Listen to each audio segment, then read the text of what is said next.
Bueno, la presentación, Antonio, ¿está aquí? ¿Cuál es? ¿O la tienes en el lápiz? En el lápiz. No, claro.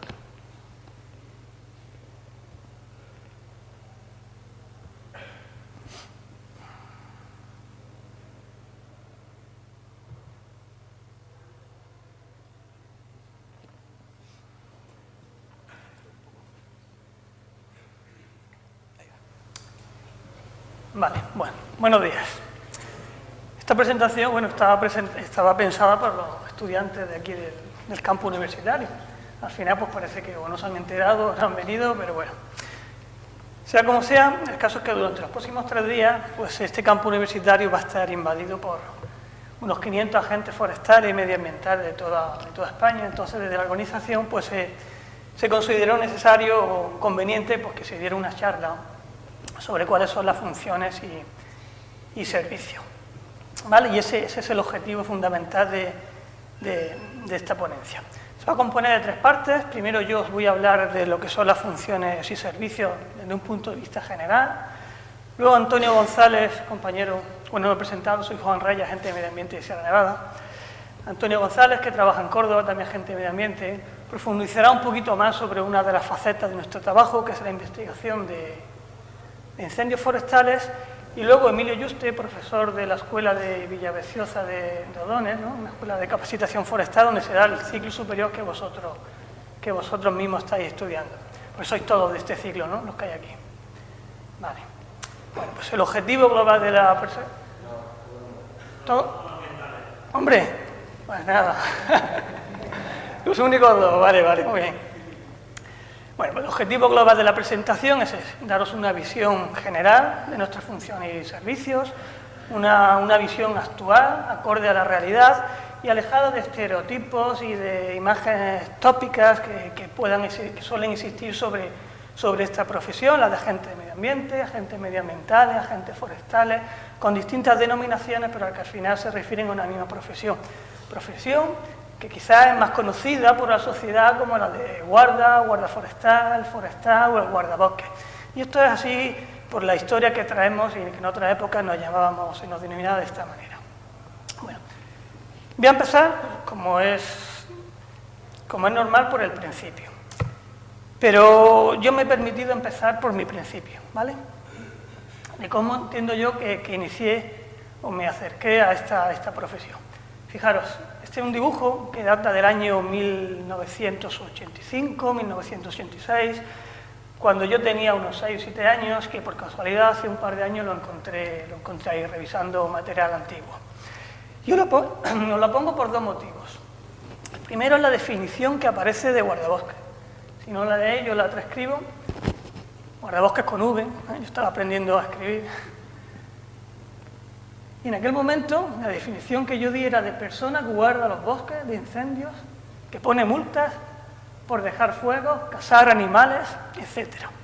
Y aparte de esta definición, yo hice un dibujo, lo tenéis allí, de un personaje que representa un guarda forestal o un guardabosques, como yo lo conocía, que sí que se ve algo parecido a un uniforme, ¿vale?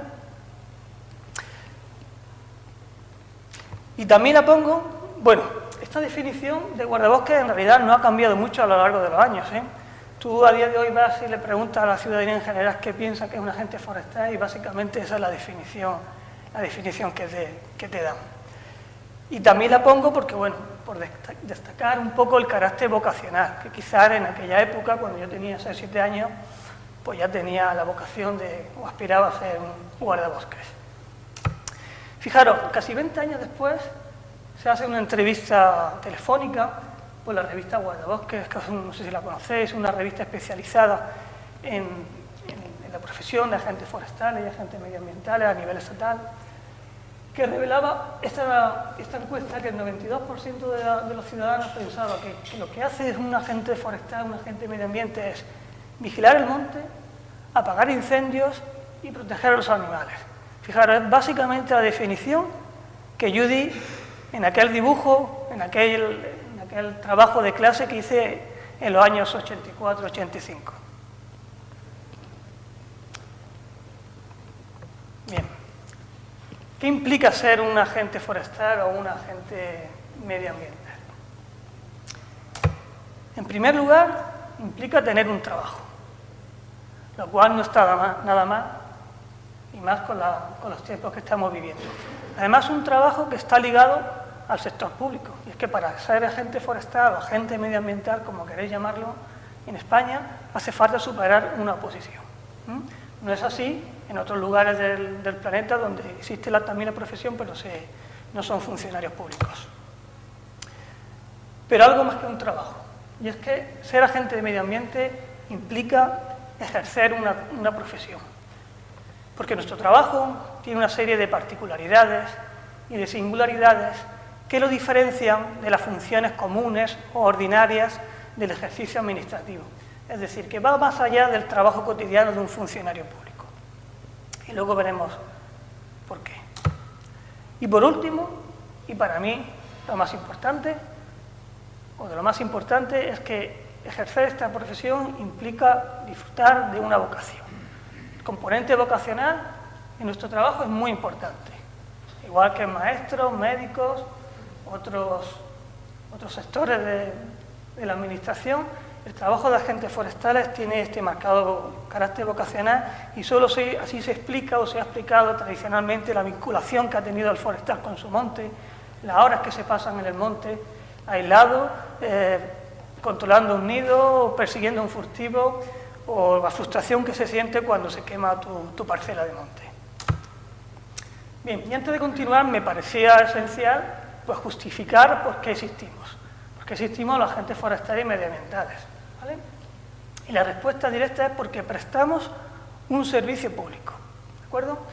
Fijaros, la protección del medio ambiente y del patrimonio natural no es una preocupación actual. Desde hace siglos nuestros gobernantes ya idearon una serie de medidas para la protección de este patrimonio, entre ellas la creación de colectivos encargados de la vigilancia. Podría poner algún ejemplo, como Carlos II en el año 1967, que ya aprobó una real ordenanza en la que mandaba a los funcionarios y a quien correspondiera en la monarquía que vigilase por los montes, porque este hombre salía de cacería y era consciente de la grave situación de deforestación y de esquilmación de los montes que ya se estaban produciendo. Bien, esta preocupación por el medio ambiente se acentúa en los años 70, años 80, y sobre todo con la incorporación de España a la Unión Europea, cuando se transcriben o se transponen a nuestro ordenamiento jurídico una serie de directivas. Actualmente, a día de hoy, y en España, centrándonos ya en nuestro territorio, la razón de nuestra existencia yo la encuentro en el derecho al medio ambiente, que como sabéis está consagrado en el artículo 45 de la Constitución española, que dice que todos tenemos derecho a disfrutar de un medio ambiente adecuado para el desarrollo de la persona, así como el deber de conservarlo. Y este mismo artículo encomienda a los poderes públicos que velen por la utilización racional de todos los recursos naturales. ¿Y qué hacen los poderes públicos para garantizar este derecho al medio ambiente?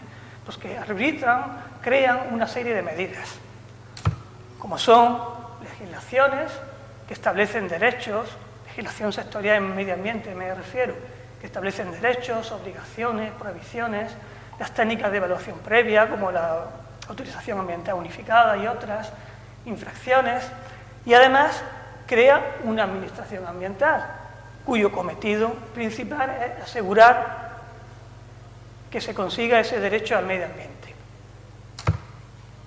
Y dentro de todo este entramado, los agentes de medio ambiente somos una pieza más, una pieza clave que tiene la Administración para garantizar este derecho al medio ambiente, quizás insustituibles por los valores que se protegen y por el acercamiento que nuestra figura supone entre la Administración y el ciudadano en su gestión y relación con el medio ambiente o el medio rural.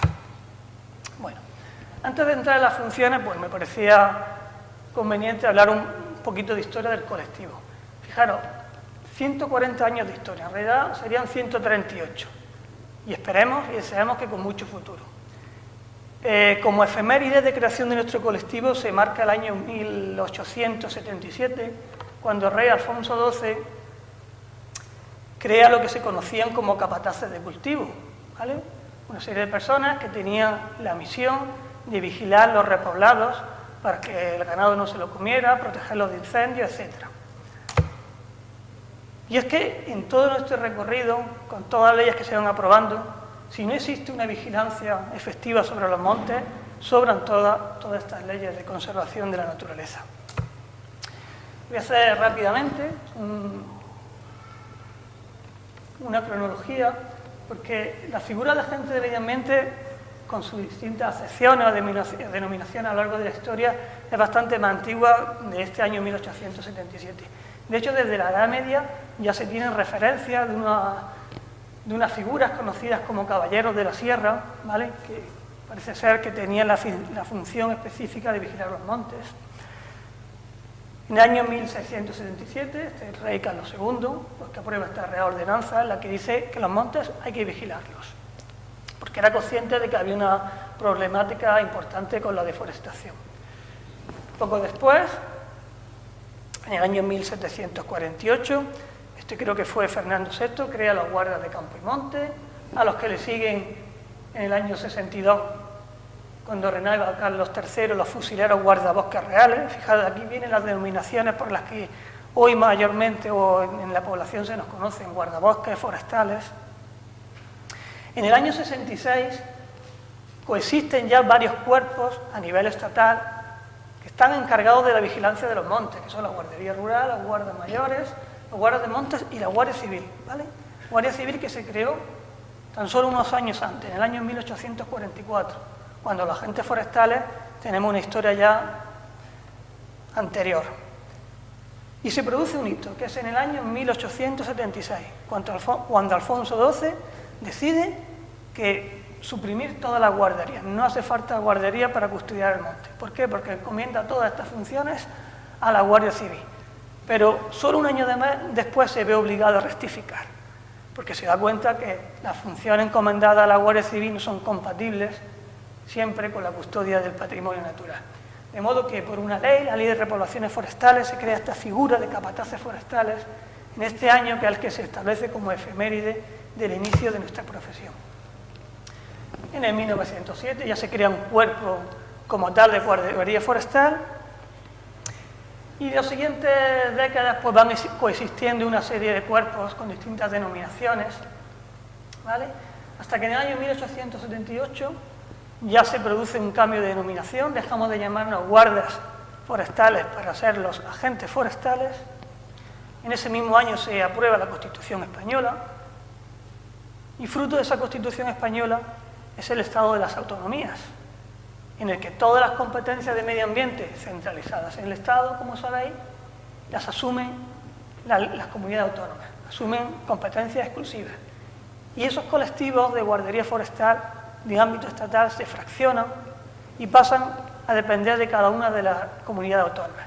Y ahí es donde el colectivo empieza a diferenciarse, porque cada comunidad lo llama de una manera, la uniformidad varía, los reglamentos, las funciones.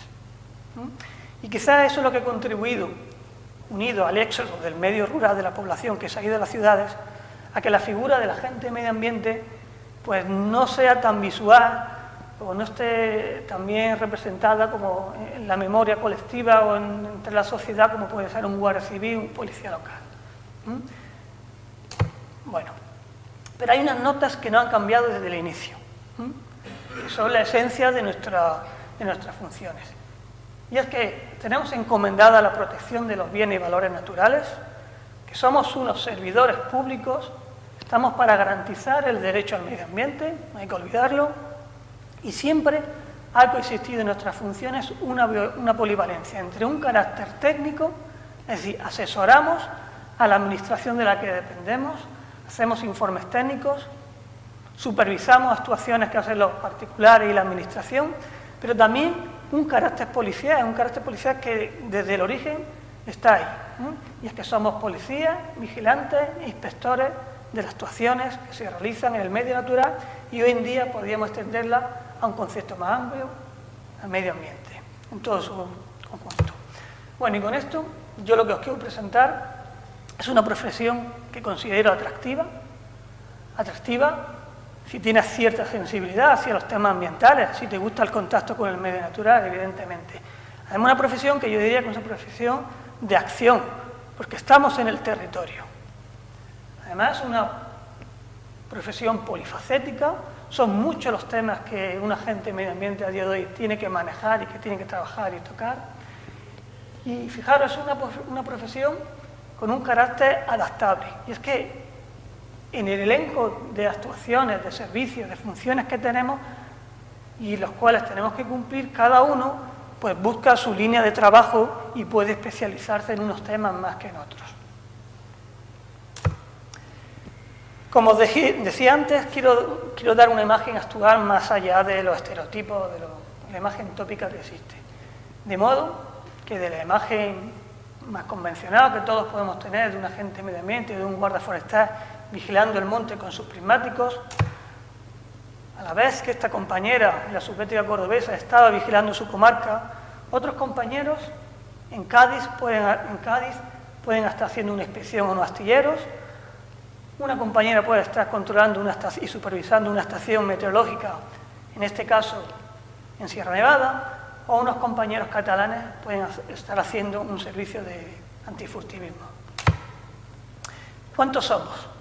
Bueno, estamos distribuidos por todo el territorio nacional, dependemos fundamentalmente de las comunidades autónomas, aunque también existen agentes medioambientales o forestales, dependientes del Ministerio, fundamentalmente de organismos autónomos, Confederación Hidrográfica y parques nacionales no transferidos, y también existen algunos en determinados ayuntamientos, como el Ayuntamiento de Zaragoza o de Santa Cruz de Tenerife.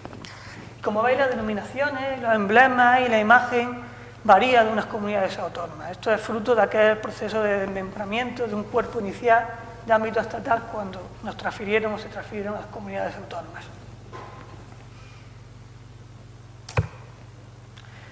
A pesar de esta diversidad, en la organización, en la denominación, sí que existe un perfil común, ¿vale? Y es el siguiente. En primero, somos funcionarios públicos, como ya he dicho antes. Funcionarios públicos fundamentalmente del grupo C, lo cual quiere decir que para el acceso hace falta un título de bachillerato o equivalente. Pero existen otras comunidades, como la catalana o la murciana, que ya tienen aprobadas unas escalas técnicas, a las cuales se accede con una titulación universitaria, ¿vale? Además, somos agentes de la autoridad. La verdad que este concepto jurídicamente no es fácil de explicar. A ver, si lo digo de una forma sencilla y llana.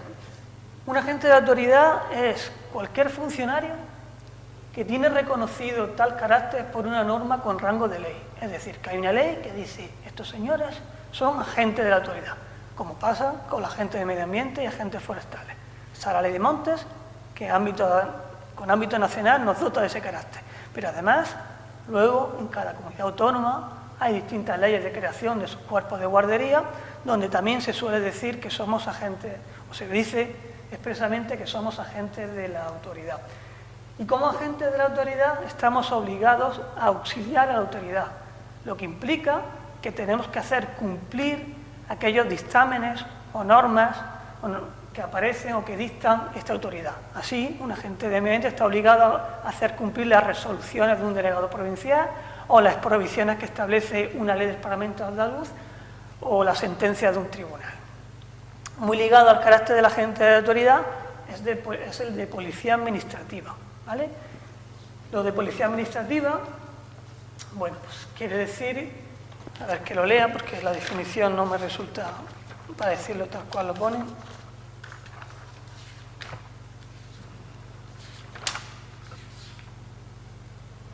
Bueno, no lo encuentro ahora mismo. Es que la administración tiene una potestad, un poder de limitar las actuaciones de los particulares en aras a un interés particular, ¿vale? Pues nosotros ejercemos esa policía administrativa, ese poder de la administración, pudiendo ir a un ciudadano y obligándole o diciéndole que tiene que cesar una actividad porque se contrapone a este interés general. Además de ser policía administrativa, somos policía judicial en un sentido genérico, lo que implica que estamos obligados a auxiliar a tribunales y juzgados en la investigación, aseguramiento y descubrimiento de los delincuentes. Es decir, que tenemos que investigar y denunciar los delitos que observemos. Que somos uniformados, unos colectivos uniformados, bueno, eso creo que es evidente por la ropa que llevamos, el uniforme que llevamos, distinto en cada comunidad, pero siempre unas notas generales. Armas oficiales, esto fue en su momento un perfil común, a día de hoy no en todas las comunidades tenemos armas o tienen armas, por ejemplo, en Cataluña, Murcia sí que tienen armamento oficial, fundamentalmente armas largas para gestión, en Andalucía todavía persisten algunas, pero hubo otra época, principios del siglo XX y demás, donde el arma oficial y el arma corta era imprescindible para la gente de mente porque vivía solo en el monte y se enfrentaba a muchas agresiones y conflictos. Bueno, estamos obligados a hacer cumplir la legislación, como he dicho antes, por el carácter de agente de autoridad y algo de especial interés, que somos un nexo de comunicación entre la administración y los ciudadanos. Es decir, no hay otra administración que tenga una representación de agente de personal, de funcionarios en el medio natural tan extenso como los agentes de medio ambiente. Bueno, otras notas características de la profesión, bueno, pues que es una profesión multidisciplinar, más allá de los temas forestales, de incendios o de caza más característicos y antiguos de nuestra profesión, pues tocamos muchas disciplinas como la protección y la calidad ambiental. Este compañero de Murcia inspeccionando una cantera. Es una profesión en la que todos sus colectivos, todos sus integrantes, suele existir un compromiso en la conservación del medio natural, conservación de especies. Y además una profesión dura y exigente. Lo ha sido siempre y lo sigue siendo ahora. Fijaros, hasta el año 65 el agente forestal estaba obligado a vivir en el monte, en las casas forestales que se construyeron a tal efecto. En zonas rurales, alejados de municipios, de vías de comunicación, aislados, sin asistencia sanitaria, viviendo con su familia generación tras generación y enfrentándose a personas que, bueno, cometían ciertas infracciones y buscaban su interés particular en contraposición del interés general. A día de hoy, por suerte, las condiciones laborales han mejorado, pero sigue siendo una profesión dura y exigente, por muchas facetas, como la extinción de incendios, donde si bien físicamente no apagamos el incendio, pero sí que tenemos una responsabilidad en el personal que hay en la extinción y bueno, pues se convierte en una carga psicológica y de tensión importante. ¿Dónde nos podéis encontrar? Pues desde las altas cumbres, en este caso de Sierra Nevada, hasta la costa, así en todo el territorio nacional. Y desde lo forestal, donde tenemos nuestros orígenes, nuestras raíces, a lo industrial, pasando por lo agrícola e incluso las zonas urbanas.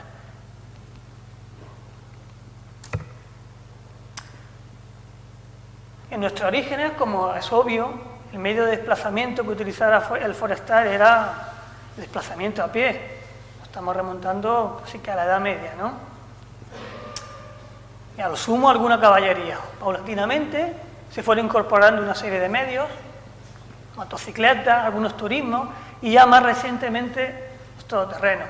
Y a día de hoy, pues bueno, nos podíais encontrar haciendo nuestros servicios por tierra, mar o aire, como el caso de los compañeros catalanes que hasta disponen de un helicóptero específico. Y con todo ello cubrimos el 100% del territorio los 365 días del año.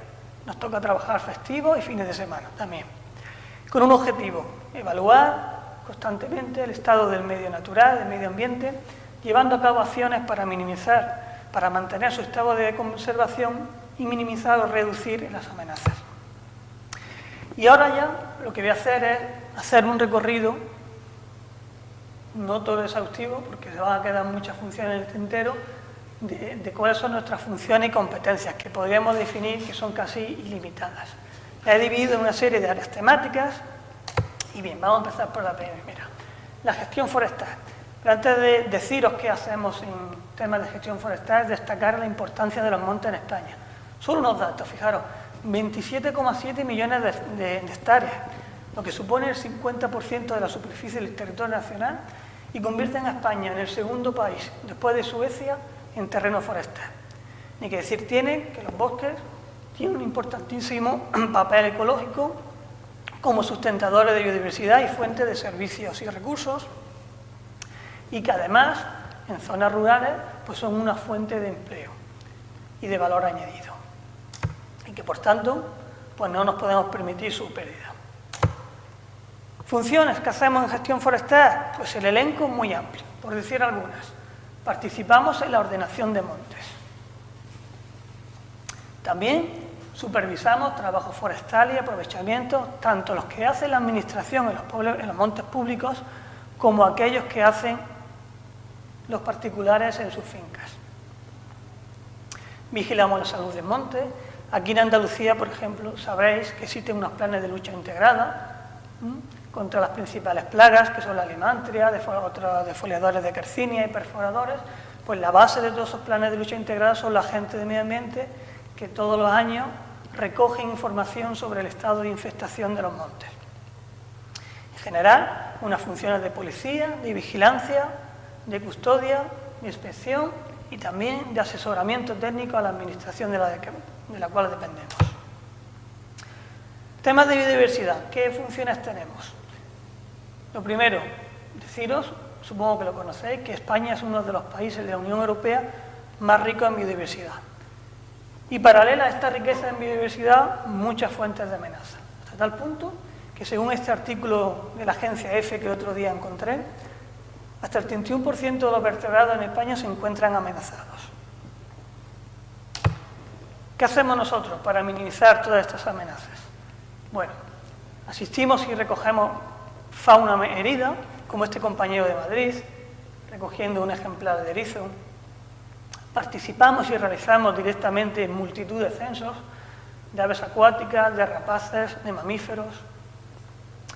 Protegemos directamente algunos ejemplares de fauna amenazada, bien controlando puestas o nidos de especies catalogadas, o bien en este caso tan llamativo de unos compañeros de una unidad de trabajos verticales que existe en Andalucía, que fijaros es un nido de águila perdicera en una sierra de Granada, la sierra de Lújar, que estaba construido sobre una represa caliza con un poco de inclinación. ¿Y qué es lo que le pasaba a la pareja?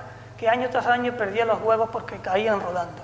El nido estaba inclinado y el huevo caía y se perdía. Pues nada, un trabajo, una actuación que hicieron fue bajar, desmontar el nido, instalar una estructura metálica y volver a montar el mismo nido, pero ya en horizontal.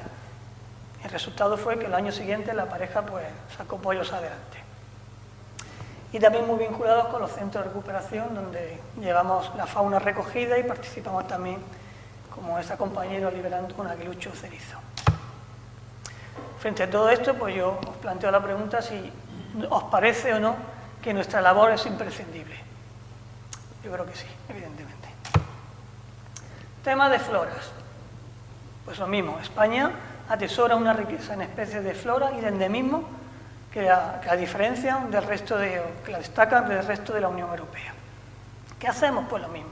Censo, seguimiento de especies amenazadas, control de especies exóticas e incluso aplicamos también técnicas de trabajos verticales, como el que veis en aquella imagen, que es una compañera eliminando el muérdago que atenazaba un ejemplar de pino laricio, conocido como el pino de la señora, un árbol singular situado en la sierra de Baza. Cambiamos de tema y pasamos a la gestión cinegética. Fijaros, en Andalucía existen más de 7.000 cotos, lo que representa el 80% del territorio es cinegético, con más de 200.000 cazadores y cazadoras, y una actividad económica importante y sobre todo ligada al mundo rural. Nuestra función, controlar que la actividad cinegética en todas sus modalidades se ajuste a la legalidad, a las órdenes de vedas. Por tanto, realizamos unas funciones de policía, de vigilancia y de inspección. Además, en determinadas zonas hacemos o realizamos controles de población, como aquellos compañeros que se encuentran abatiendo un ejemplar de cabra montés afectada por sarna para evitar que se propague al resto de la población. Y de nuevo nuestro carácter técnico, informando planes técnicos, controles de predadores, es decir, todas aquellas actuaciones que los cotos y las entidades cinegéticas quieren realizar en sus terrenos, en sus cotos, y a la hora de autorizarlos pues se cuenta con nuestro informe técnico. Muy ligado a la actividad cinegética y muy arraigado en determinadas zonas y en algunas personas, persisten actividades, medios prohibidos, actividades de furtivismo con devastadoras consecuencias para la fauna, que incluso pudieran afectar a las personas. Que imagen de dos compañeros retirando un cepo de estas dimensiones, posiblemente para perros errantes, que si una persona lo pisara, pues puede imaginar las consecuencias, las heridas que le causaría. O este zorro atrapado en un lazo, al que le espera una muerte lenta y bastante cruel. Este otro compañero que acaba de retirar una serie de redes con las que se pretendían capturar aves insectívoras, con el grave perjuicio que eso supone para el ecosistema.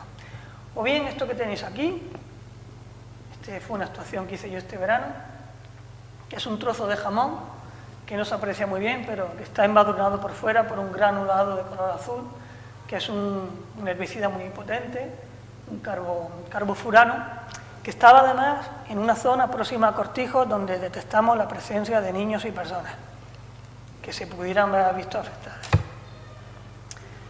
Y os lanzo de nuevo esta pregunta. Frente a todas estas actuaciones y esta situación, ¿os parece o no imprescindible la función de los agentes de medio ambiente? Gestión piscícola, control de artes y de medios utilizados, lucha contra el furtivismo y actividades tan particulares como pesca eléctrica, que en algunas ocasiones realizamos para realizar un censo, por ejemplo, de trucha común. Cambiamos de tema y pasamos a los incendios forestales. Y antes de deciros qué es lo que hacemos, destacar la importancia de los incendios en España. Fijaros, aquello es la media de incendios anuales en el decenio 2003-2014. 15.000 incendios al año. Es cierto que de ellos 10.000 son conatos, menos de una hectárea. Pero esos 15.000 incendios suponen 15.000 avisos, 15.000 veces en la que un agente de medio ambiente, un agente forestal, o más de uno y dos, se dirige a ver, confirmar si efectivamente un incendio y movilizar medios. Incendios que suponen una pérdida de 1.800 millones de euros al año y que se constituyen como una de las principales amenazas para nuestros bosques. Bien, ¿cuáles son nuestras funciones en tema de incendios? La primera de ellas es la prevención. La prevención tiene muchas facetas, desde autorizar las quemas agrícolas y supervisarlas, inspeccionar instalaciones como tendidos eléctricos e industrias que por ley deben adoptar una serie de medidas preventivas de incendios, hasta el simple asesoramiento e información al usuario más recreativo del monte, indicándole que en ese momento no se podía quemar o hacer una barbacoa. En temas de extinción, sin duda es una de las funciones más históricas de nuestro colectivo. Aquí varía de unas comunidades autónomas a otras, ¿vale? En Andalucía, que es lo que mejor conozco, los agentes de medio ambiente nos encargamos en primera instancia de la dirección técnica de extinción, lo cual quiere decir que cuando nos personamos en un incendio, movilizamos medios, solicitamos, elaboramos un plan de ataque y lo llevamos a cabo, siempre asegurando la seguridad de todo ese personal que está interviniendo. Por eso es que es una profesión muy dura y exigente, porque dirigir a todo un elenco de personas, retenes, aviones, que están apagando un incendio, créeme que es bastante estresante. Y por último, las labores de investigación, de lo cual os va a hablar después Antonio con más detalle. ¿Por qué investigar? Bueno, en primera instancia porque provocar un incendio puede ser un delito y estamos obligados a averiguar la causa y a quién ha provocado ese incendio. Y segundo, porque si no se investiga, pues no se conocerán las causas de su incendio y no se podrán adoptar durante la prevención las medidas que impidan que se vuelva a producir. Y frente a esta situación, problemática de incendios y las funciones de los agentes, pues planteo la misma pregunta. Si nuestra labor os parece o no imprescindible. Dejamos la línea verde y nos vamos a la línea marrón, evaluación y calidad ambiental. ¿Estamos atentos? Bueno, en las últimas décadas cada vez hay más actividades que o bien extraen recursos del medio natural, o bien generan residuos, o bien hacen emisiones a la atmósfera, al suelo, al aire, al agua, alteran el paisaje. Pues ahí también estamos los agentes de medio ambiente, con nuestras funciones de policía, de inspección y de asesoramiento técnico. compañero inspeccionando una cantera por la mañana y a media mañana pues inspeccionando un taller para ver si la gestión de residuos es conveniente o no. Y de nuevo pues la pregunta que os lanzaba. Frente a esta situación, si os parece o no que nuestra labor es imprescindible. Bien, otra faceta, el tema de las vías pecuarias. Vías pecuarias que, como sabéis, son dominios públicos. Fijaros, a nivel estatal, 125.000 kilómetros, unas 400.000 hectáreas, lo que supone el 1% del territorio nacional. En Andalucía, unos 35.000 kilómetros. Un dominio público cuya vocación es el uso pecuario, es decir, el tránsito ganadero, pero que en las últimas décadas, por el abandono de esta actividad ganadera, pues ha perdido esa funcionalidad y se ha dotado de otra serie de usos compatibles complementarios. Pero un dominio público que en muchos casos ha sido usurpado, porque particulares se han apropiado de esos terrenos, han plantado en ellos, pues nada, ahí también intervenimos nosotros con nuestras funciones de policía, vigilancia, inspección y asesoramiento técnico. Dominio público hidráulico, constituido por todas aquellas aguas continentales de carácter público, desde los embalses, lagunas, desde los grandes ríos hasta los arroyos estivales innominados. Un dominio público que atesora una vegetación de ribera y un ecosistema especialmente sensible y que además alberga un recurso de vital importancia para la sociedad como es el agua. Un dominio público que es de los más machacados, los que sufren más agresiones y los más sensibles. Así nos ocupamos de vigilar las captaciones de agua para ver su legalidad o no. Vigilamos vertidos, obras y ocupaciones en el dominio público hidráulico. Cambiamos de tema y pasamos al dominio público marítimo terrestre, donde también estamos, bien a través de los guardas de las confederaciones hidrográficas y también los agentes de medio ambiente y forestales en distintas comunidades autónomas. España, al igual que pasaba con la biodiversidad terrestre, es uno de los países europeos más ricos en lo que respecta a la biodiversidad marina, con unas 8.500 especies y un litoral, por nuestro carácter peninsular y los dos archipiélagos, un litoral de casi 8.000 kilómetros. Bien, ¿qué hacemos? ¿A qué nos dedicamos para proteger o en temas de dominio público hidráulico? Pues proteger la integridad física, es decir, evitando o detectando aquellas ocupaciones ilegales en el litoral, vigilar, detectar la presencia de vertidos, realizar el control y captura de especies, como este compañero en la playa, creo que de Matalascaña, pues haciendo un censo, midiendo el tamaño de las coquinas, ¿no? O bien asistiendo a varamientos como este compañero que está asistiendo a un delfín. Y siempre hemos tenido una especial vinculación con los espacios naturales protegidos. Fijaros, en España existen más de 1.900 espacios naturales protegidos, con distintas denominaciones, desde los parques nacionales, parques naturales, reservas naturales, paisajes, parajes naturales, en fin, hay mucha tipología.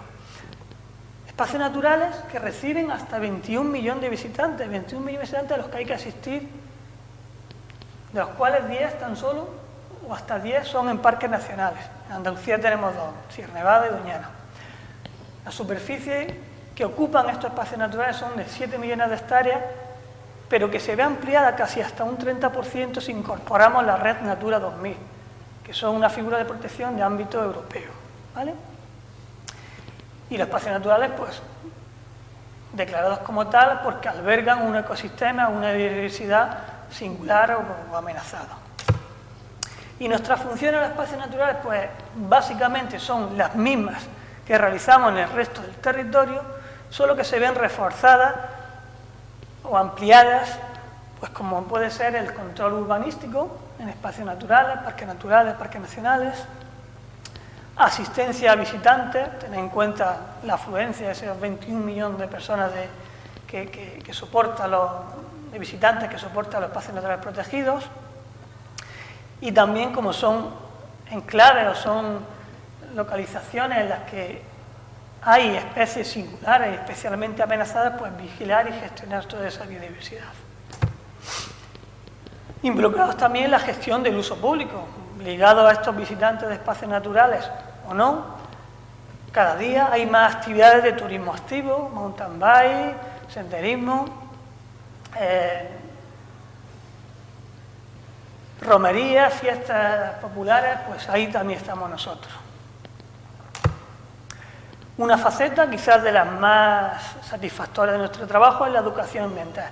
La educación ambiental que la hacemos en muchas facetas, desde la información que suministramos o que damos a un visitante de un espacio natural que eventualmente nos encontramos y que nos pregunta qué se puede hacer o qué no se puede hacer, a dónde puede ir o dónde no, ahí ya estamos haciendo educación ambiental, pero a veces también con actividades programadas y organizadas como visitas a colegios, a institutos, etcétera, o charlas como esta, claro.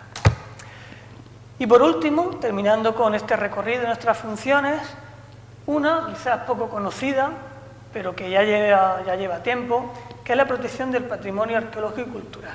O sea, el medio rural español está poblado o está sembrado de yacimientos arqueológicos, arquitectónicos, culturales, muchas veces desconocidos y muchas veces expoliados. Por nuestra distribución en el territorio, pues nos convertimos en un elemento importante a la hora de proteger este patrimonio porque sabemos dónde está. Existen comunidades como la catalana, donde ya tienen unos protocolos establecidos, una metodología aprobada para trabajar, pero además no es algo nuevo, es que desde el año 82 pues ya existía un convenio entre el antiguo ICONA y la Dirección General de Cultura, en la que se encomendaba a aquella Guardia Forestal del Estado que vigilara el patrimonio cultural. Y todas estas funciones que os digo, siempre con dos vertientes. La más técnica, en la cual asesoramos a la administración de la cual dependemos, emitimos informes, controlamos actuaciones que hacen particulares y la propia administración, y una vertiente policial, muy orientada a la investigación de todas aquellas agresiones que constituyen infracciones, tanto administrativas como penales. Y una faceta quizás poco conocida y que se está potenciando últimamente, que es nuestra participación en emergencias. Es que nuestra distribución en el territorio, presencia en el medio rural, hace que en muchas ocasiones agentes de medio ambiente de distintas comunidades participen en rescates o en búsquedas de personas. Pasa que esto quizás no siempre trasciende a la opinión pública, pero sí que estamos ahí también. De hecho, hay muchas comunidades en las que los colectivos de agentes forestales están ya integrados en el 112 y se cuenta con ellos a la hora de gestionar estas emergencias. Y bueno, para ir terminando, ¿cómo nos organizamos? Dentro del colectivo varía de unas comunidades a otras. Suele existir una estructura jerarquizada con un agente de medio ambiente en la base, unos coordinadores hasta la cúspide del colectivo. Escalas técnicas y operativas existen en algunas comunidades, es decir, donde hay plazas reservadas a titulados universitarios, no es el caso de Andalucía, donde la inmensa mayoría pertenecemos al grupo C, y territorialmente nos distribuimos en una serie de unidades, comarcas o sectores, se llaman de distintas formas en cada comunidad. Y nuestro día a día se refleja en actuaciones de vigilancia, informes que emitimos, autorizaciones directas que damos, como para las quemas, inspecciones, asesoramiento, información, denuncias. Así respondemos a una serie de demandas de informes que se nos trasladan de las delegaciones provinciales y además tenemos una cierta capacidad de autogestión y organización, porque cuando tú sales cada día al monte, aparte de llevar un encargo de tu delegación, le tienes que informar sobre esto, pues no sabes lo que te vas a encontrar y puede hacer que tu plan de día cambie y tengas que autogestionarte y organizarlo de otra manera. Ya por último, bueno, había traído una estadística de actuaciones para que veáis. Esta es de Andalucía, del año 2013, no estaba todavía de 2014, que venimos a hacer unas 680.000 actuaciones al año, lo que supone que cada mes se hacen unas 57.000. Somos 900 agentes, pues unas 50 actuaciones por agente y mes. Lo mismo, pero por tipo de servicio. Y ya está. Con esto termino mi presentación. Muchas gracias.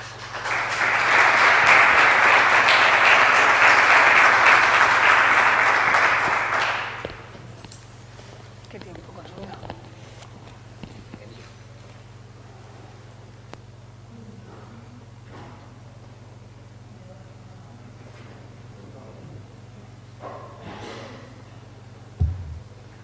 aquí San Antonio va a dar una de las centrales de trabajo de investigación de incendios forestales, que es el componente de la brigada de investigación de incendios.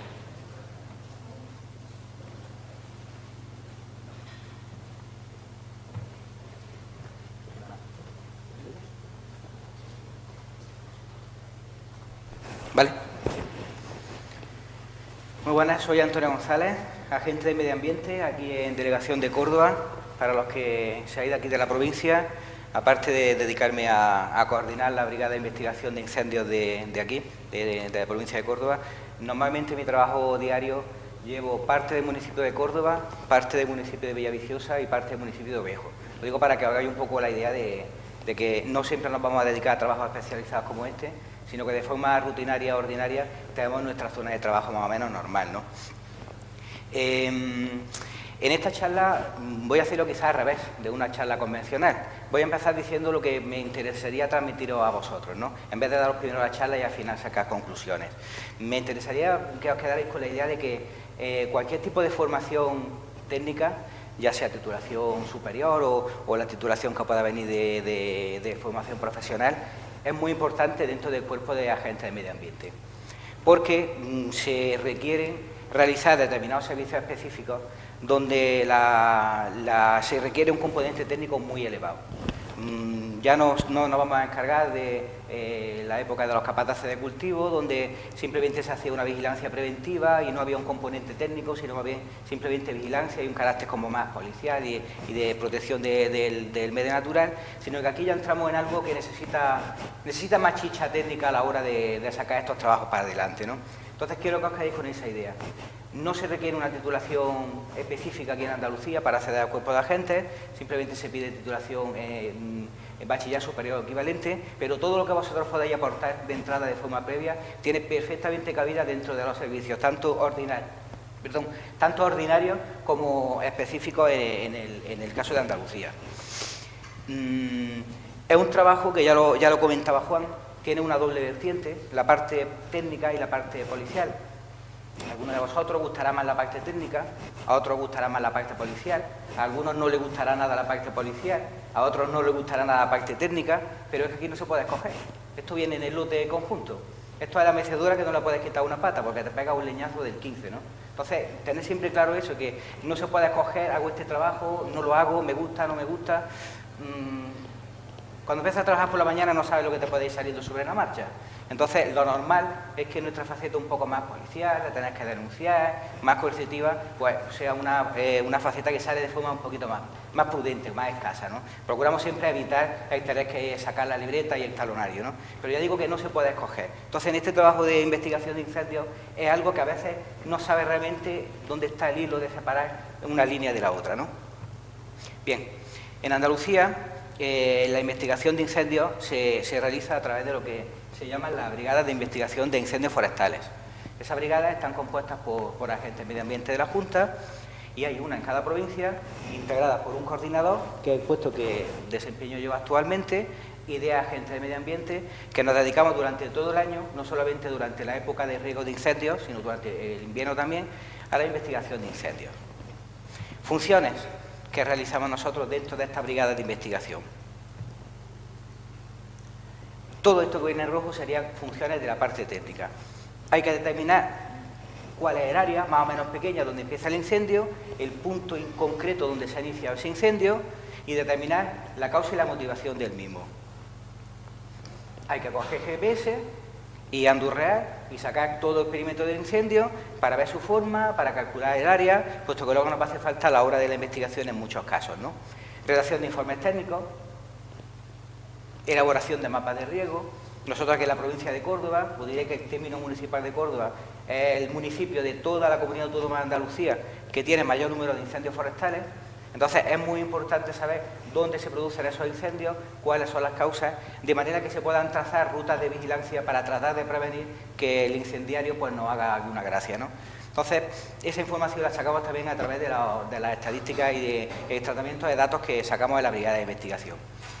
Determinamos también qué sectores sociales necesitan recibir campañas de concienciación. Hace 2 años vimos que el problema de las cosechadoras aquí en el norte de la provincia de Córdoba era un problemón. Era un problemón porque eran realmente muy pocos incendios, no era un número muy grande, pero esos pocos incendios nos generaron casi el 80% de toda la superficie forestal que se quemó en Córdoba. Entonces decidimos hacer una campaña de concienciación dirigida al sector agrícola, al sector de los cosechadores, de la recogida de cosecha de secano, y la verdad es que parece de momento que ha dado buenos resultados, porque ya de hecho este verano anterior las cosechadoras prácticamente han desaparecido como una causa de incendios, ¿no? Y otra de las funciones también es toda esta información que nosotros vamos recopilando, utilizarla cuando hay que modificar algún tipo de normativa. Pues hay que modificar el horario autorizado para quemar, hay que modificar las fechas en las que se puede o no se puede hacer uso de fuego para eliminar restos agrícolas. Pues ahí también nosotros podemos decir, oye, no me vaya a cambiar esta fecha para quemar, porque está claro que los fines de semana, por los datos que tenemos, hay más repuntes de incendios, o sea que los datos también los podemos utilizar para eso, para adelantar, para hacer sugerencias a modificaciones normativas. Parte técnica y parte policial. Realizar inspección ocular. Realizar una inspección ocular es algo tan simple y tan complejo como levantar un acta, pero en el momento que nosotros lo firmamos como agente de autoridad, significa que tiene presunción de veracidad. Es decir, eso lo vamos a poner en manos de un juez y tiene validez como un medio de prueba en un juicio si él lo entiende como tal. Ya no es un simple papel que firme cualquier administrativo en una oficina.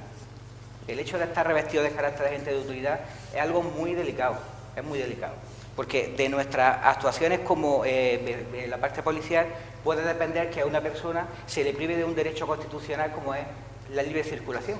Te pueden detener perfectamente a raíz de una investigación de un incendio que nosotros hayamos realizado, ¿no? Entonces, algo tan sencillo como hacer una inspección ocular se puede complicar en el momento que de ese acta pues se interprete que haya un tipo de culpable muy claro y se puedan tomar responsabilidades penales contra él. Otra de las funciones nuestras es tratar, en la medida de posible, de determinar el presunto responsable. Evidentemente no siempre va a ser posible, pero se intenta. Tomar manifestaciones voluntarias, llegamos a un incendio, hay un testigo que nos puede aportar algo interesante dentro de la investigación, pues vamos a reflejarle en un acta todo aquello que nos pueda reflejar antes de que se vaya, y luego sea más complicado volver a cogerlo ya más en frío, ¿no? Lo interesante es cogerlo en caliente, que es cuando nos puede cantar algo que nos puede interesar en el mismo momento, ¿no? Lo que comentaba Juan, el carácter de policía judicial genérica, que eso significa que en el momento que nosotros tenemos conocimiento de un delito, tenemos que ponerlo en comunicación del juez, aunque nosotros dependemos de la Junta de Andalucía, de la Consejería de Medio Ambiente, pero por la normativa que regula el policía judicial, en el momento que nosotros conocemos la existencia de un delito, tenemos que ponerlo en comunicación del juez por una vía o por otra, pero al final nuestro informe tiene que llegar allí, ¿no? La parte policial. Os voy a poner un ejemplo claro para que veáis que existe una metodología y un protocolo muy claro a la hora de acometer la investigación de un incendio, pero a la hora de la práctica se te descontrola. Eso es inevitable, el que todo te salga cuadriculado. Entonces, en un incendio lo normal no es tomarle manifestación a nadie, pero en el caso que os pongo, bajamos del coche, acaba de comunicarnos que hay un incendio en una parcelación aquí cerca de Córdoba, y lo primero que nos encontramos es un montón de vecinos gritando que lo mata, que le pega 2 tiros, que lo mata. Hostia, ¿qué pasa aquí? Uy, perdón con lo de hostia. Nos bajamos y lo primero que hacemos es nos dirigimos a ese señor, va con una escopeta de caza abierta y muy nervioso, intentando meter 2 cartuchos dentro. Nos acercamos, usted, que se va a buscar la ruina, no, que le mato al vecino, que lo he visto, que me ha metido fuego en la finca. Pero usted, vamos a hacer las cosas con tranquilidad, estamos aquí, vamos a investigar el fuego. Vamos a tomar usted manifestaciones. Y ya pues se toman manifestaciones y se refleja todo lo que él nos estaba diciendo, nuestros datos, los datos de él, y ya tenemos ahí reflejado en principio una posible línea para empezar esta investigación, ¿no? Pero esto no suele ser lo más normal, ni es lo más recomendable, porque si te encuentras primero los testigos te están condicionando la investigación, porque te van a decir, ha empezado allí. No, si ha empezado allí lo tenemos que ver nosotros. Preferimos no tener esa información porque la investigación tiene que ser algo que no vaya orientado, ni que simplemente que los mismos vestigios te indiquen dónde ha empezado el fuego y por qué, pero que no, en principio nadie te haga, nadie te vaya condicionando, ¿no? Carácter policial, el levantamiento de este acta de manifestaciones voluntarias. Lo normal sería la toma de datos meteorológicos. Esto sí es normal empezar un incendio una vez que llegamos. Puede ser con estaciones meteorológicas portátiles, o bien puede ser utilizando también pues la unidad móvil de meteorología y transmisiones, el vehículo que veis ahí, Nos interesa coger temperaturas, humedad relativa, dirección del viento, intensidad del viento, porque esos datos nos van a generar luego una serie de índices de riesgo y de probabilidad de edición que nos van a hacer muy interesantes, ¿no? Parte técnica del trabajo. Tenemos que ver esa geometría del incendio, dependiendo de la forma del incendio, dependiendo de la pendiente, del viento hacia donde ha soplado y con la intensidad con la que ha soplado, dependiendo también del tipo de vegetación. Los incendios van a tener distintas geometrías. En este caso concreto, viendo la geometría de ese incendio, pues sabemos que básicamente 50 metros más allá, 50 metros más acá, el incendio tiene que empezar en la parte de abajo, marcando más o menos donde está marcando la flecha, ¿no? Entonces es una forma de empezar a ver esa determinación del área de inicio a través de la misma forma del incendio, ¿no? Parte técnica, hay que coger el GPS, darse toda la vuelta, sacar el perímetro, plasmarlo en cartografía y empezar a tener una idea visual del incendio al que te estás enfrentando, qué modelo geométrico puede tener.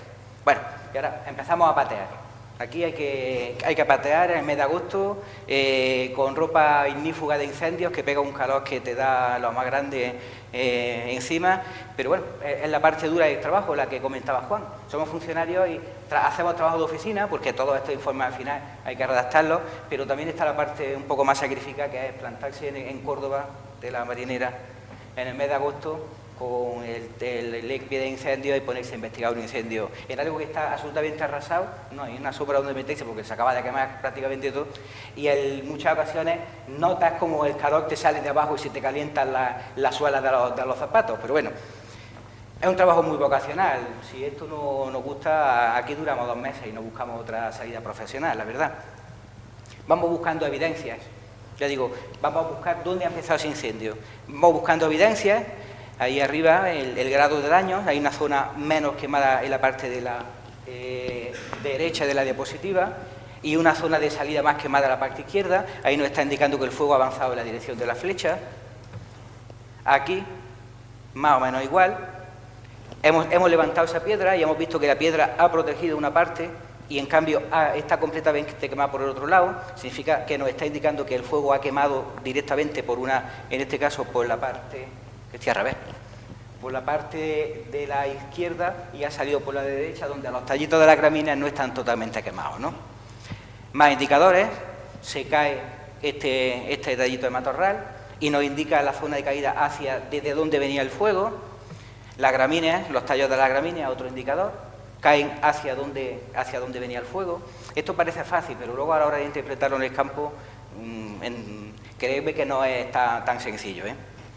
En cualquier caso, vamos colocando banderines rojos que nos están indicando el fuego de dónde viene. Al final, esos banderines nos van cerrando hasta que llegamos a una zona más o menos pequeña, que es lo que se define como área de inicio. Y ese área de inicio lo que tenemos que hacer es balizarla y protegerla y hacer que ahí no entre nadie. Es decir, si hay medios de extinción actuando, tenemos que decir que no entre. Si hay voluntarios que pueden estar por ahí, algún vecino que quiera que esté cerca, tenemos que decirle que ahí no puede entrar. Incluso a otros colectivos, puede ser Guardia Civil o Policía Autonómica, si la investigación en este momento la estamos realizando nosotros, pues no podrán entrar dentro de esa zona balizada hasta que nosotros dijéramos, ya podéis pisotearlo todo, que lo que aquí teníamos que sacar lo hemos sacado ya, ¿no? Porque el problema es el siguiente. Ahí hemos puesto banderitas rojas indicando las direcciones de salida del fuego y un testigo métrico blanco, que es donde se ha iniciado. Eso está completamente pisoteado. De hecho, fijaros que hay una especie de subidita y eso lo han usado los medios de extinción, en este caso los bomberos de Córdoba, para subir por ahí, trazar las mangueras, incluso veis arriba espumas del camión. Imposible sacar de ahí absolutamente nada. Toda la cuneta está pisoteada. Los vestigios que puede sacar de un incendio son extraordinariamente frágiles. Coño, se han quemado, muy bien no estarán, ¿no? Entonces nos podemos encontrar situaciones como esta, donde dice, ha sido relativamente fácil encontrar dónde ha empezado el fuego y ahora no tenemos ni idea de por qué. Con lo cual, simplemente por no haber llegado a tiempo o por la falta de precaución o de prudencia de los medios que están apagándolo, pues nos dificultan o nos imposibilitan completamente la actuación. Carácter policial, por lo que te decía, tenemos que proteger esos vestigios que puede haber ahí, porque esas pruebas tienen al final que ser puestas a disposición judicial. Y los responsables de esa prueba somos nosotros.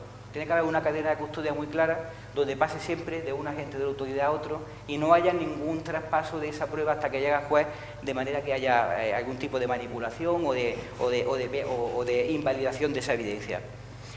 Tenemos ya un área de inicio balizada y ahora ¿qué hacemos? Colocamos cordeles, hacemos calles, nos ponemos de rodillas y empezamos a mirar calle por calle hasta que encontramos alguna evidencia que nos pueda decir aquí ha empezado el fuego y ha empezado por esto. Es lo que están haciendo aquí estos compañeros, donde están en el último caso pues ya de forma más detenida y la banderita blanca donde se ha puesto el punto de inicio de ese incendio. Hablo de la fragilidad de la evidencia que se pueden sacar. Fijaros, es una gota de aluminio fundido. Tiene 1,5 centímetros más o menos de tamaño. Esa gota de aluminio fundido ha caído de una línea eléctrica que estaban en reparación.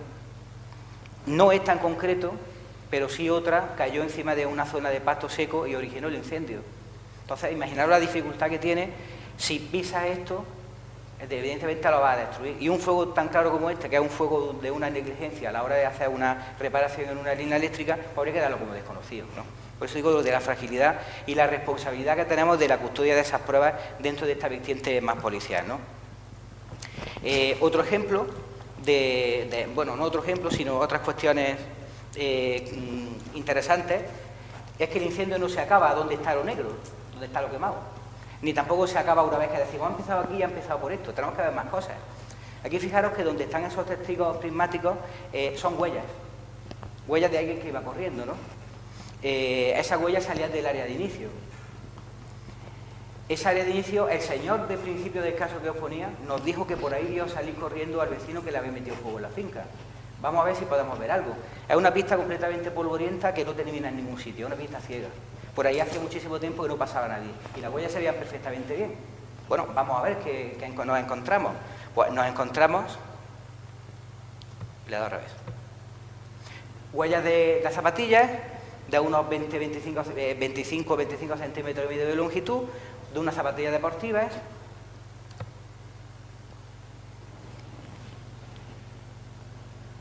Más o menos se ve, sería un poco raro. El puntito verde hay un poco difuso que se ha estropeado en la presentación, es donde se inicia el fuego, y ahí veis un trazado de una línea discontinua donde este señor iba corriendo por el carril hasta que ya llega a una zona del carril más pedregoso y no se ve. ¿La importancia de esto cuál es? Pues en el momento que ese señor nos comunicó que había visto al vecino y demás, nosotros lo pusimos en comunicación de las fuerzas del cuerpo de seguridad y le dijimos, mira, tenemos una manifestación de un vecino, de un señor que nos ha dicho que ha visto al vecino metiéndole fuego a la finca, llevaba un chándal, una camiseta roja y nos ha dado esta descripción. Pues de acuerdo, en contacto con él, que os vuelvo a declarar a vosotros eso. Bueno, la cuestión es que en este caso la policía local se persona en el domicilio de este señor y este señor está en su casa con una descripción física que coincidía con lo que le había manifestado a la policía. Pero este señor decía que no había pasado por ahí hacía más de una semana. No, si nosotros hemos podido determinar que él ha estado allí, porque las zapatillas que llevaba puestas cuando llega la policía local eran las mismas huellas que había aquí. Hay 1,60 metros de separación entre zancadas, iba corriendo, pues no iba andando, iba corriendo. Y por el tamaño de la zapatilla y la separación de la zancada era un varón de 1,64 m y además coincide más o menos con la estatura que tiene este señor, pues evidentemente la cosa se le estaba poniendo un poco complicada. Conclusión, se celebra la vista oral y a este señor pues se le condena a 1 año y 6 meses de prisión y 12 meses de multa. No entra en prisión, porque en prisión se entra si no tienes antecedentes, cuando tienes más de 2 años y 1 día, pero ese año y 6 meses lo paga con pelas, se le computa de forma pecuniaria. Y una pena también de 12 meses de multa, y abajo, fijaros que tiene que indemnizar a la Consejería de Medio Ambiente con más de 6.000 euros por los gastos, por la factura de los medios de extinción que estuvieron actuando, y aparte al vecino al que le metió fuego en la finca por 1.300 y pico euros, ¿no? Entonces yo digo que esto no es realmente lo que buscamos es tratar de prevenir, que esto no tenga que ser así, tratar de hacer campañas de concienciación, ajustar la normativa lo máximo posible para evitar este tipo de problemas, pero es la parte policial también del trabajo, no podemos separarla de la parte técnica. En el caso de que se detectara algún tipo de evidencia, pues ya lo anticipaba anteriormente, hay que levantar esa prueba, seguir una cadena de custodia, de manera que no vayamos a meter la pata haciendo una mala manipulación de una posible prueba antes de que llegue o a un instructor por vía administrativa o a un juez por la vía penal. Trabajo de gabinete, bastante más de lo que parece, incluso mucho más de lo que puede tardar una investigación a pie de campo. Ahí estamos estudiando con una lupa binocular y con una cámara, estamos haciendo un reportaje fotográfico, estudiando partículas que hemos levantado con un rastreo con un imán en una zona donde estaban cortando con una radial. Tienes el trabajador, sabes que está cortando unos hierros en una barandilla con una radial, pero aún así, ¿cómo podemos hacer que cuando esto llegue al juez o al fiscal tengan más material? Pues no solamente sabemos que estaba haciendo el trabajo, sino que es que encima tenemos el medio que es esas partículas fundidas que hemos recogido donde se ha determinado que se inició el incendio, ¿no?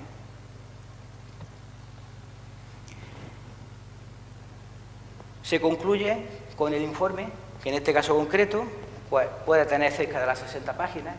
Entonces ya digo que cualquier tipo de formación que pueda recibir un agente de medio ambiente antes de entrar al cuerpo es súper agradecida.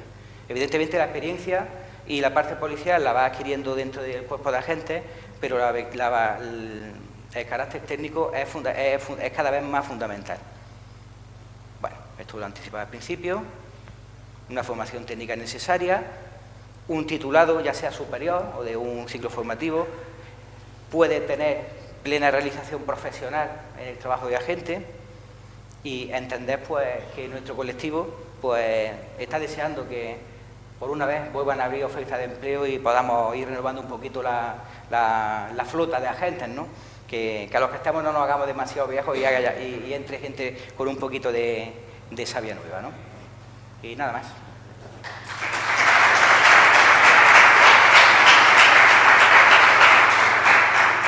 Aprovecho para invitaros al stand que tenemos justamente en la parte de arriba de este aula, donde hay stands de distintas comunidades autónomas y demás, y tenemos también el nuestro de Andalucía. Yo voy a estar en el stand de Andalucía bastante tiempo durante esta mañana, le echáis un vistazo, lo veis, si tenéis alguna duda me decía, Antonio, ¿este cacharro para qué sirve? ¿O esto cómo lo hacéis? Estoy a vuestra disposición para cualquier duda que tengáis y os invito a que aprovechéis ya que tenemos un despliegue de material para que os acerquéis un poco más todavía al cuerpo de agentes. Que por desgracia seguimos siendo un colectivo muy transparente. No salimos a los medios de comunicación, no, parece que no existimos, pero bueno, es cierto que estamos ahí.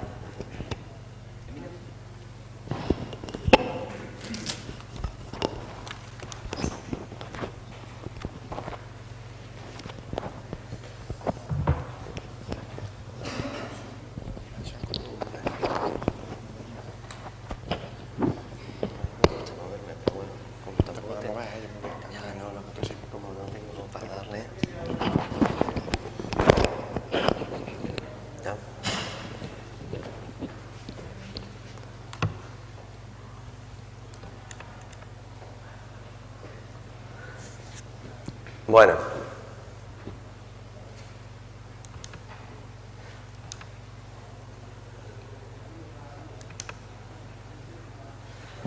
voy a ser breve.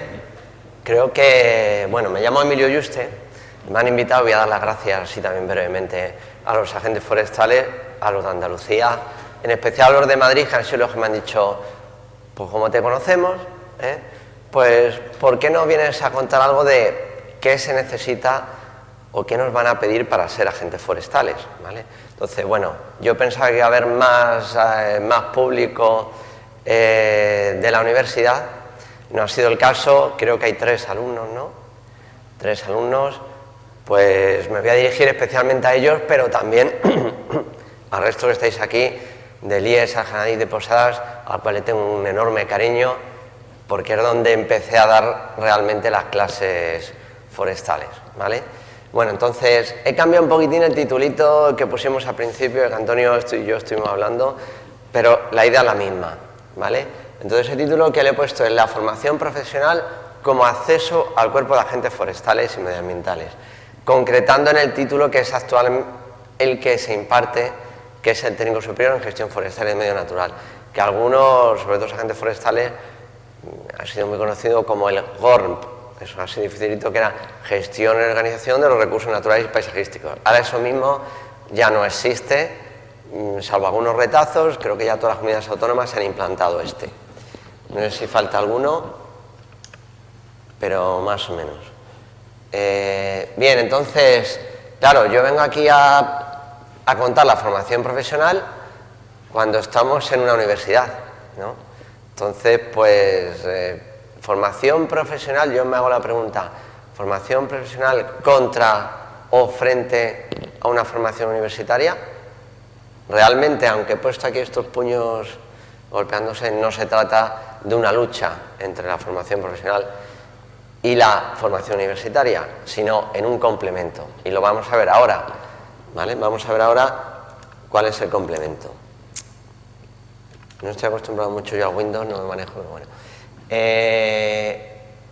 Os he puesto aquí unos datos de matriculación para que veamos cuál es la realidad actual, y son datos actuales, hasta la matrícula de 2014, qué sucede en los ciclos formativos de Andalucía. Al final os digo qué ciclos formativos hay públicos en Andalucía donde se imparte esta enseñanza.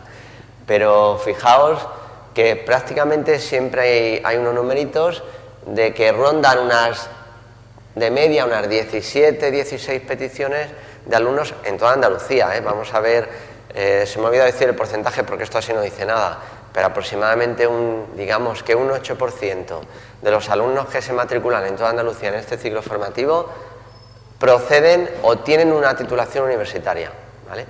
Y no vamos a contar todos aquellos que empiezan una formación universitaria, sobre todo ahora, creo que ya lo sabéis los universitarios, que las tasas han subido tanto, y yo tengo alumnos que me vienen, estoy estudiando el grado en Ingeniería Técnica Forestal, el grado en tal, y entonces ¿qué haces aquí? Algunos dicen, no, es que no, las matemáticas, la física, la química, y otros dicen, es que cuesta tanto que me voy a intentar empezar por otro sitio por donde cuesta menos, ¿vale? Andalucía, esta enseñanza de momento es gratuita. En Madrid, que es donde yo doy clase, no lo había dicho, doy clase en el IER Centro de Capacitación Forestal, en el IER Centro de Capacitación Agraria de Villaviciosa en Madrid, pues están cobrando a los alumnos por un curso 400 euros, ¿vale? Aún así, todos los años tenemos 30 matriculados y plazas que no tenemos para acoger, ¿no? En nuestro propio centro nada más.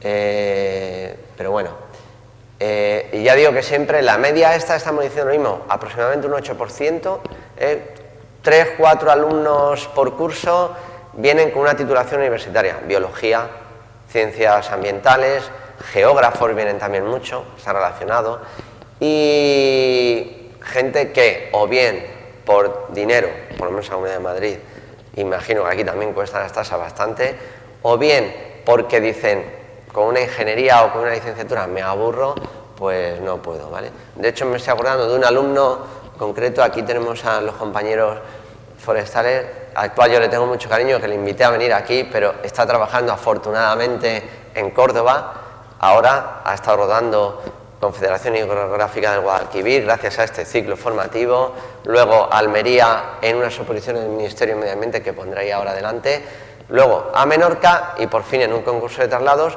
pues ha conseguido venirse a Córdoba hace una semana. Pero hoy tenía una investigación en Fuentovejuna y dice, pues no puedo ir, digo, una pena. Digo, ya me invitarás a una cerveza después entonces. Bien, no pasa nada. Entonces decimos, como estamos en un sitio universitario, voy a ser rápido, ¿vale?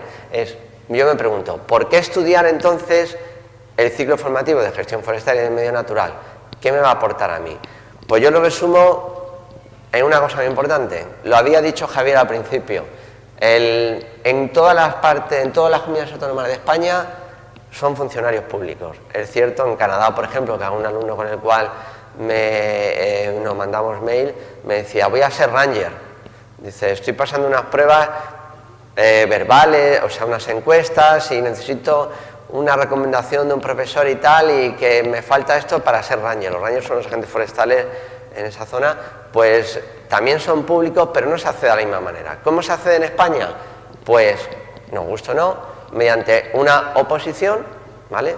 Son funcionarios públicos, o también últimamente nos están sacando oposiciones, lo habíais dicho vosotros antes, mediante bolsas, que también se han abierto mucho.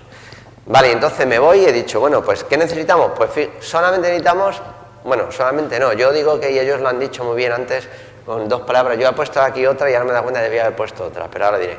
Hay un requisito de titulación que veremos ahora cuál, y no hay un requisito de formación, pero yo digo que hay una formación relacionada, ¿vale? Ahora hablaremos por qué. Pero ya esto es lo que podemos decir que es la aptitud. La aptitud es algo que se forma. Como bien ha dicho Antonio antes, la aptitud, yo llego y digo, me voy a poner a trabajar. Yo empecé dando clases, llevo muchos años, antes había trabajado en cosas forestales, y cuando me pongo a dar clases digo, ¿valdré, no valdré, tal cual? Bueno, digo, siempre me quedan unos chajarrillos que contar y así siempre llamo la atención. Pero la actitud al final tienes que formarte para ella y la puedes conseguir fácil. Pero ¿qué es lo que no puedes conseguir fácil? La actitud. Lo que ellos han dicho bien, la vocación. Para ser agente forestal hay que tener vocación, para ser agente forestal o medioambiental. Y para estudiar este ciclo formativo hay que tener vocación, ¿vale? Este ejemplo que he puesto, pero porque además es un alumno que salió de Rabanales de Ciencias Ambientales, pues tenía vocación. ¿Qué ha conseguido? Que con su vocación, alguien que decía, pues sí, yo estoy en segundo, voy sacando buenas notas, pero esto, ¿de qué me sirve? Y llega a nuestro centro y ya digo, su oposición sacada, ahora es agente en la Confederación Hidrográfica, ha vuelto otra vez, pero ya con su oposición sacada, no como interino, y entonces pues está encantado de la vida, ¿no? Bien, entonces pues la actitud y la vocación es lo que nos va a marcar el que seamos los mejores o no, y el que consigamos un puesto de trabajo o no, aunque prácticamente no hay oposiciones, ¿vale? Pero bueno, es lo que hay, pero creo que próximamente a ver si hay por fin, ellos saben más.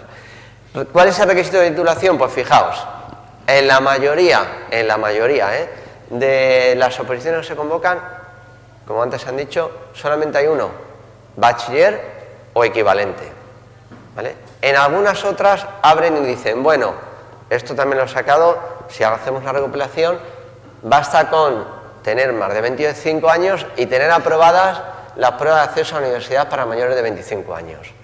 Entonces, claro, yo digo, ¿y entonces para qué estudio una licenciatura? De hecho, y ellos lo saben, yo me codeo, estoy muy en contacto con los agentes forestales de la Comunidad de Madrid, son nuestros vecinos, nosotros tenemos nuestras clases y ellos están arriba, pues licenciados en Ciencias Ambientales, licenciados en Geografía, licenciados en Sociología, licenciados en Derecho, que barren porque piden mucha normativa, y algunos con una vocación tan enorme de campo que al final se lo sacan. Y otros que, como también había dicho muy bien Antonio, pues se van a esa vertiente policial. ¿Por qué? Pues porque eso es lo que más cómodo se siente. Pero yo creo que hay que tener esas dos vertientes, la vocacional y la técnica. Y si no, no vamos a ningún sitio y al final no conseguiremos sacar esto. ¿Qué pasa? Que en algunos dicen también formación profesional técnica, y aquí nos vamos a encontrar superior de segundo grado o equivalente. Y ya en otros dicen, solamente lo he visto en una, técnico superior en gestión forestal y de medio natural. Yo he puesto aquí el antiguo GORP, este que estaba hablando, ¿vale? Porque como no hay actualmente prácticamente oposiciones, bueno, ahora voy a decir que hay una, si me permitís que la diga, que se cierra el 27 de abril el plazo, pero que piden antigua gestionación de recursos naturales paisajísticos en las anteriores, ¿no? Vamos a ver qué es. Claro, yo digo, bueno, Emilio puede venir aquí y contarnos una milonga, ¿no? No, vamos a basarnos en algo. Os recomiendo que entréis en esta web, ¿vale? La web es agentesforestales.org. Esta es la Asociación Profesional de Agentes Forestales de Madrid. No sé si en Andalucía lo tenéis también, pero hay un apartadito que pone oposiciones y las tienen al día, ¿vale? Hay un Twitter, parece que soy yo el agente forestal y estoy haciendo tal, pero es que me encanta, o sea, yo tengo vocación por esto y me encanta, ¿vale? Entonces, fijaos, voy a ir desde, hay muchas antes, e incluso he quitado algunas porque pedían criterios que no se cumplen dentro, que ya además, pues incluso de grado de nivel 1 y demás, ¿no? Pero fijaos, 30 plazas de agentes forestales, de agentes medioambientales, de lo que antes comentaban organismos autónomos, del Ministerio de Medio Ambiente, acceso libre. Hay muchas que son acceso cerrado, que son los concursos de méritos, pero en este caso fue el acceso libre en 2008. Vuestro compañero de Ciencias Ambientales, que no acabó y que ya dijo, ya no acabo, ¿para qué?, accedió por este método y ahora está, pues ya digo, hoy en Fuenteovejuna, pues poniendo alguna multa a alguien, o denunciando o algo porque le habían dicho, vete aquí a este sitio a hacerlo, pero encantado de la vida. Fijaos lo que pedían, título de bachiller, ¿vale? Título de bachiller o técnico o formación profesional de segundo grado, no pedían nada más. Entonces, digo, eso que he puesto al principio, formación profesional frente a formación universitaria, es que además hasta me sobra. ¿Por qué? Porque si entro por bachiller tengo bastante, ¿vale? Fijaos que hasta entrando por bachiller. Pues pedían esto. Nos vamos un año después, 45 plazas de agentes medioambientales en la Junta Comunal de Castilla-La Mancha. 2009, técnico superior en gestionación de los recursos naturales y paisajísticos, ¿vale? El antiguo GOR. Y ahí ya, o tienes ese requisito o no. Nos vamos un año después, 2010, 33 plazas, título de técnico superior en gestionación de recursos naturales y paisajísticos. Nos vamos al 2010, Navarra, título de técnico superior o cualquier otro de una formación profesional en segundo grado, que es lo que hay ahora, rama agraria, especialidad forestal. Castilla-La Mancha, 2010, 5 plazas, el mismo título. Nos vamos a Vizcaya, 10 plazas de agente forestal para la Diputación de Vizcaya, y fijaos que aquí ya nos empiezan a meter muchas cosas más, y yo he subrayado, técnico superior en gestión y organización de recursos naturales y paisajísticos, y como ya se está implantando este ciclo, técnico superior en gestión forestal y del medio natural, ¿vale? Y nos vamos a las últimas. Podría haber sacado una cosa más, como en Galicia, una bolsas de trabajo porque se han quedado sin agentes forestales, pero vamos a las últimas. 14 plazas de agente forestal, bueno, de agente para la protección de la naturaleza, que es como se llaman allí en Aragón. 2015, requisitos. Título de bachiller, técnico superior o equivalente. No piden nada más, ¿vale? Y yo digo, bien, y entonces, pues estudio bachiller, me preparo unas oposiciones y tal. Pero ¿qué es lo que sucede? Que en la oposición he quitado el temario común, ¿vale? El temario común es normativa. Vosotros que sois alumnos de forestal, imagino que vuestros profesores os darán normativa. En ciencias ambientales, pues no sé si dará normativa o no. La normativa es fundamental. Nuestros alumnos son los míos, en todos los años que llevo dando clase, cada vez que empiezo la normativa se me aburren. Digo, vale, vosotros estar ahí. Los 4 o 5 que no se aburren con la normativa son los que al final triunfan, por así decir, ¿vale? Bien, entonces yo digo, entonces, ¿para qué me sirve estudiar este ciclo formativo? Pues me sirve, fijaos, he simplemente extraído algunos de los guioncitos que nos dicen para prepararme este temario. Y es planificación forestal, caza, vías pecuarias, desarrollo rural, conservación y protección del medio natural, silvicultura, aguas continentales, pescas, incendios forestales, que nos ha hablado muy bien Antonio, dasometría, ordenación, repoblación y viveros forestales, interpretación cinegética e interpretación cartográfica. Hombre, uno no puede saber de todo, está claro. Un bachiller, y los que somos profesores lo estamos viendo, incluso vosotros como alumnos o los de ciencias ambientales, creo que cada vez se imparten menos contenidos técnicos de cualquier cosa, sí, muchos generalistas, pero no. Entonces, ¿nos sirve para algo el título de técnico superior en gestión forestal y medio natural? Creo que sí, aunque ya no nos pida ni el requisito. Esta mañana he estado desayunando con un agente forestal licenciado en Derecho, me ha convencido de muchas cosas, que es agente forestal, y que decía lo mismo, lo importante al final es la vocación, porque al final, ¿qué es lo que pasa? Que vamos sin ninguna titulación con un bachillerato, que pongo aquí con este título de bachiller, y ¿qué es lo que sucede? Que llega un licenciado, actuales grados, digo licenciado porque me voy siempre a donde que es donde ha nacido la mayoría, o diplomados, y al final, pues barren y arrasan y dejan por detrás a cualquier bachiller, solo te presenta con el título de bachiller o un título de técnico superior, ¿vale? Salvo que esa persona tenga actitud, vocación, ¿vale? Bien, la formación relacionada, voy a ir concluyendo, voy a ir rapidito y luego unas fotos para que veamos qué es lo que hacemos. Ya digo que el título es técnico superior en gestión forestal y medio natural. Vale, pues corto, no hay problema. O 5 minutitos, ¿vale? La actitud, vuelva ya la misma para no encontrarnos con esto, ¿vale? Voy rápido. Actualmente sois un técnico superior, es el que se saque este título, está dentro de un nivel europeo. Una cosa importante que tiene es que ya estamos en España con unos niveles que se acreditan y que se asemejan a nivel europeo, ¿vale? El ciclo, que dura 2 años, un trimestre, muy importante, las prácticas en empresas, ¿vale? Pues con unos puestos de trabajo y al final, ¿qué se estudia? Y aquí ya concluyo. Pues fijaos, botánica agronómica, se estudian más cosas, pero cosas que nos sirven para las clases, ¿vale? Botánica agronómica, desde estudios en laboratorio, visitas a jardines, ¿Qué hacemos más? Fitopatología, que antes hablaban de plagas y enfermedades. Pues vamos y aprendemos plagas, aprendemos enfermedades, descomponedores de madera. Topografía agraria, lo mismo, ¿vale? A manejar aparatos, a hacer croquis. Todo esto lo necesitamos en el campo, como muy bien nos había dicho Javier, Juan, como os había dicho Juan, en sus funciones. Todo esto necesitamos. Manejo de maquinaria, gestión de maquinaria e instalaciones agroforestales también.